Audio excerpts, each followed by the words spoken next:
पत्थर में कीड़े को भी मेरा अल्लाह खिलाता है। एक नौजवान खड़ा हुआ, बोला हजरत चुपिए, एक जवाब दीजिए, आप बता रहे हैं कि अल्लाह सबको खिलाता है, अगर हम नहीं खाएं तो अल्लाह कैसे खिलाएगा?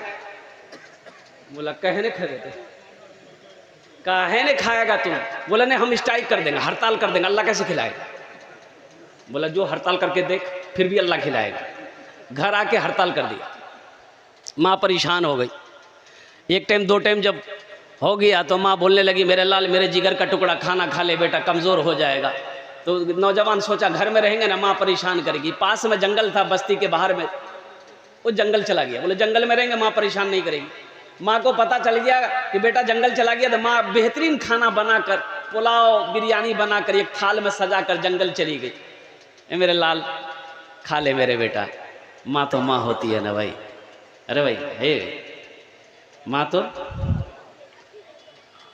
हमको अपने माता पिता पे आज बड़ा अभिमान है जिनके सर पे माँ की ममता, जग में बड़ा इंसान है, जग में बड़ा इंसान है। जो माँ की ममता ना समझे वो कितना नादान है, वो कितना नादान है। पीते पीते दूध कभी आंचल में जब छुप जाते थे, खुद ठंडक में माँ सोती, गोदी में हम सो जाते थे, गोदी में हम सो जाते। आज ना जेंटलमैन बने हो, आज ना जेंटलमैन बने हो, टी शर्ट पैंट पहन के घूमते हो। उस पल को याद करो जब तुम छोटा थे, नाक से नेटा चूता था, वो पल याद आ रहा है। आज तुम अपने बाप के सामने ऊंची आवाज में बात करते हो, माँ के सामने ऊंची आवाज में बात करते हो, जबकि रब ने मना फरमाया, उफ़्यूं वला तनहरहुमा वक़ुल्लहुमा क़ौलन करीमा। मेरा रब कहता है कि अपने माँ बाप को उफ तक ना कहो।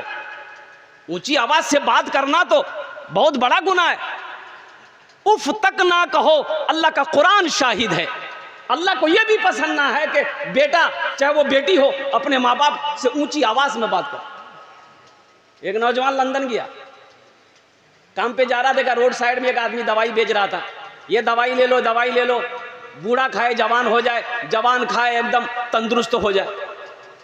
ये नौजवान सोचा बहुत अच्छी दवाई है, मेरा अब्बा बूढ़े हो गए हैं, माँ भी बूढ़ी हो गई है, एक डिब्बा लेके भेज देते हैं, अब्बा अम्मी खा लेंगे। एक डिब्बा खरीदा, ट्रांसफर कर दिया, खत लिख दिया, अम्मी आप भी खाइएगा, अब्बा को भी खिलाइएगा। दवाई आई, बुढ़िया एक टेबलेट रात में खाई, सोई तो सुबह उठी, देखते हैं जितने सफेद बाल थे सब काले हो गए, चेहरे की झुर्रियां खत्म, ऐसा मालूम हो रहा चेहरे पे खून दौड़ रहा, एकदम बुढ़िया का एकदम जिस्म बेहतरीन हो गया। तो बुढ़वा बोले क्या खेले रहे तो कै ठो टेबलेट तुम खाए? तो बुढ़िया बोली एक ठो। बोली और कै ठो बचा? बोले 9 ठो। बोला ले आओ 9 ठो हम खा लेंगे। तो बुढ़िया बोली जिद मत करो, बहुत पावर वाला दवाई जी गई, 9 ठो मत खाइए, गड़बड़ हो जाएगा। बोला कुछ हो ले आओ, 9 टेबलेट खाया। अब बुढ़वा 9 टेबलेट खाया कि बच्चा हो गया, इतना बड़ा बच्चा हो गया। बीवी बोली हमें तुरा पहले ना समझ लो, अब तुरा लगा कहाँ जाऊँ बताओ। बोले हमरा झूलना में झूला दे। कुछ महीनों के बाद उसका बेटा आया तो माँ को देखा, बड़ा खुश हुआ, माँ से पूछा कि अम्मी अब्बा कहाँ है? तो माँ बोली को झूलना में झूली रेल जो। पीते पीते दूध कभी आंचल में जब छुप जाते थे, खुद ठंडक में माँ सोती, गोदी में हम सो जाते थे, गोदी में हम सो जाते थे। माँ बोली मन भावन मेरा बेटा रूप समान है, जो माँ की ममता ना समझे वो कितना नादान है, वो कितना नादान है।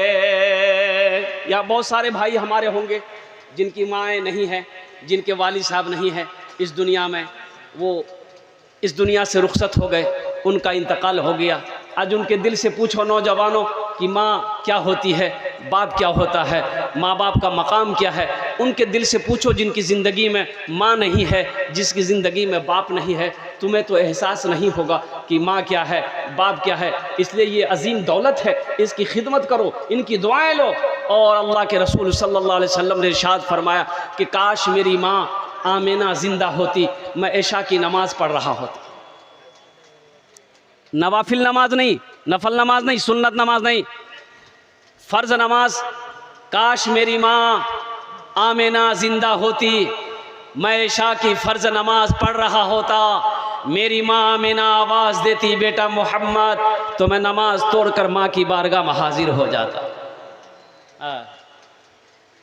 मत पूछो रातों को मैं भी कैसे कैसे सोता हूँ, मत पूछो रातों को मैं भी कैसे कैसे सोता हूँ। जब जब माँ की याद सताए चुपके रोता हूँ, चुपके रोता हूँ। मत पूछो रातों को मैं भी कैसे कैसे सोता हूँ। जब जब माँ की याद सताए चुपके रोता हूँ, चुपके रोता हूँ। है दर माँ के चरणों में।